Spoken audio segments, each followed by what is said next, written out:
जय हिंद दोस्तों। दोस्तों, उड़ीसा सरकार ने हाल ही में एक पहल शुरू की है और इस पहल का उद्देश्य है करंट लगने से हाथियों की मृत्यु को रोकना।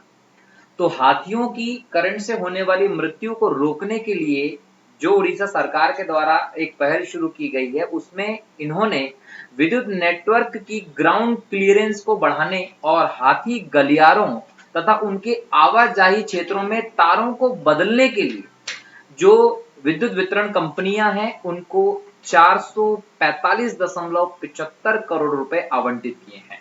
अब समझना यह है कि ये पहल क्यों शुरू की गई। दोस्तों, एक संगठन है जिसका नाम है wild life society of Orissa. Wild life society of Orissa जो संगठन है, WSO, इसने हाथियों की संरक्षण की दिशा में अपने काम के दौरान एक रिपोर्ट दी और इस रिपोर्ट में इसने कहा कि अप्रैल 2010 से अगस्त 2021 के बीच में लगभग 862 हाथियों की मृत्यु हुई और इसमें लगभग 135 हाथी, लगभग 16% हाथियों की मौत जो है वो बिजली के झटके लगने से हुई।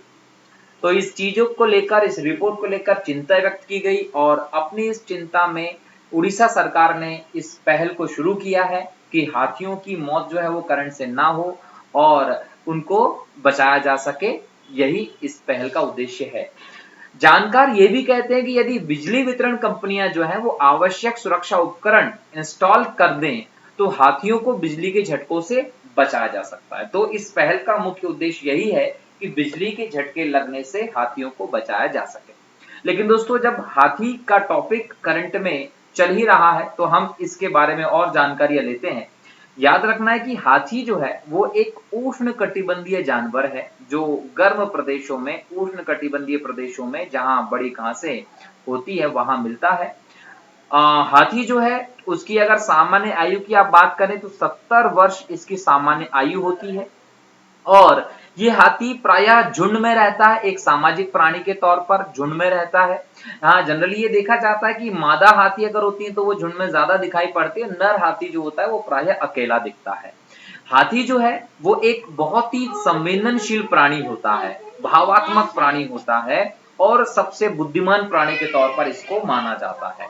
तो हाथी का भावात्मक पक्ष इस प्रकार से दिखाई पड़ता है कि जब भी किसी सहयोगी हाथी की डेथ हो जाती है तो हाथी को आपने कई बार रोते देखा होगा या इसको उदास भी देखा होगा। ये चीज कहीं ना कहीं इस बात को स्पष्ट करती है कि हाथी जो है वो एक बहुत ही भावात्मक संवेदनशील प्राणी है। लेकिन दोस्तों, एक बुद्धिमान प्राणी के तौर पर भी हम हाथी को देखते हैं।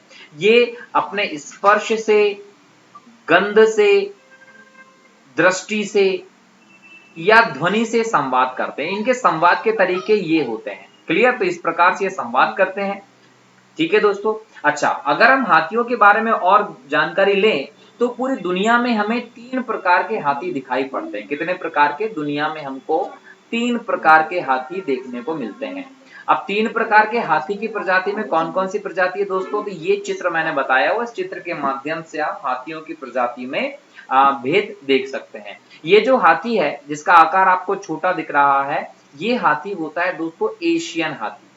ये एशिया में पाया जाने वाला हाथी है, एशियन हाथी है और भारत में भी मुख्य तौर पर एशियन हाथी ही मिलता है।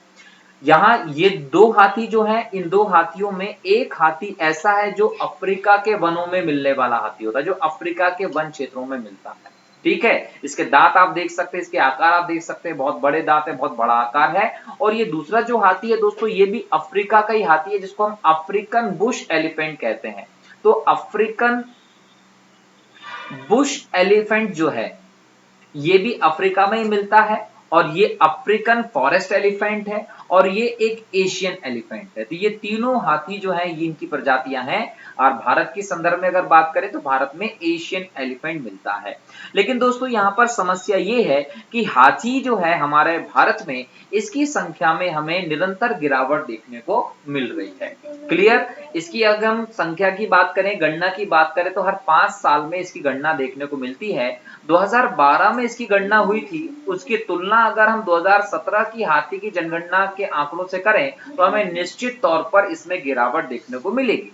अगर बात की जाए तो 2012 में जहां ये गणना जो है वो हमें लगभग 29,391 से लगभग 30,711 के बीच में दिखाई पड़ती है हाथियों की संख्या। तो वहीं 2017 में इसकी जो गणना के आंकड़े आए हैं, उसके तहत हाथियों की संख्या लगभग 27,312 नोट की गई है, जो इस बात को इंगित करती है कि हाथियों की संख्या में गिरावट आई है। और हाथियों की संख्या में गिरावट आना कहीं ना कहीं इस प्रजाति के अस्तित्व को लेकर चिंता व्यक्त करने वाली है।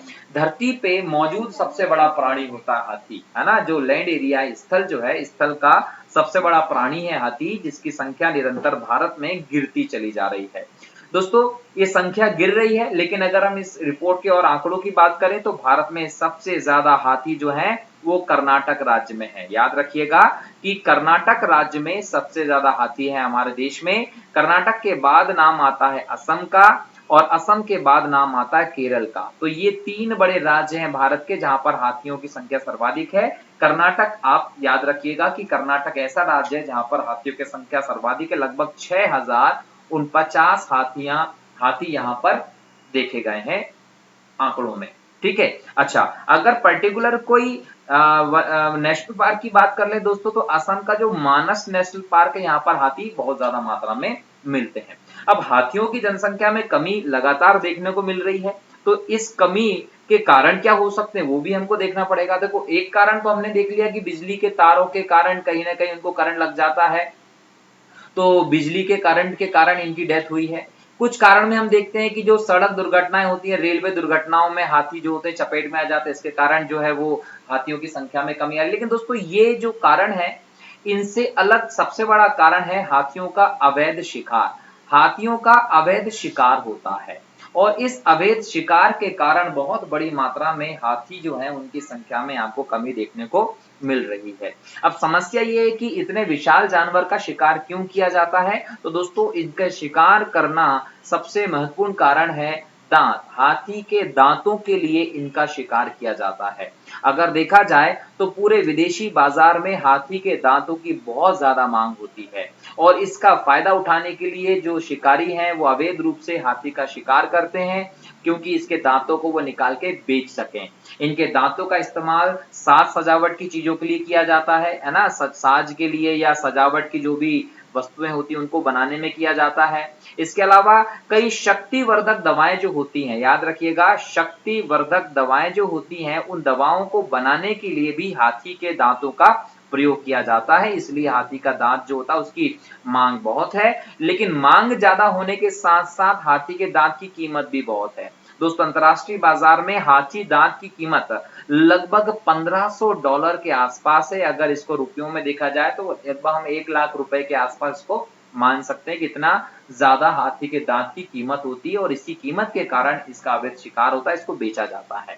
ठीक है। अच्छा, यहाँ पर एक बात और समझना है कि हाथी के दांत की अगर हम बात करते हैं तो जनरली जो नर हाथी होते हैं उन्हीं में ही दांत विशाल रूप से दिखाई पड़ते हैं। मादा हाथियों में या तो दांत नहीं होते, और होते भी हैं तो बहुत छोटे दांत होते हैं। इसलिए नर हाथियों का शिकार बहुत बड़े पैमाने पर किया जाता है। अब इतने बड़े लेवल पर शिकार किया जा रहा है, इसका मतलब संरक्षण के लिए कुछ ना कुछ तो व्यवस्था करनी पड़ेगी। दोस्तों, हाथियों के संरक्षण के लिए कई पहले की जा चुकी हैं, जैसे कि 1992